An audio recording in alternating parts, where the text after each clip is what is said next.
Papakainin ko yung aso na pinakain ko kahapon, guys. Andito siya.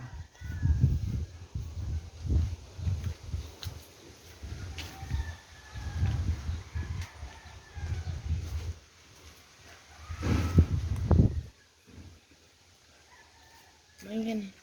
Wala naman akong maibigay sa iyo na ulam.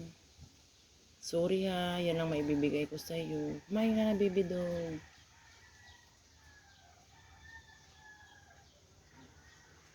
Kain na.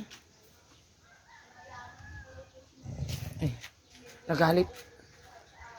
Ayaw niyang titigan ko, guys.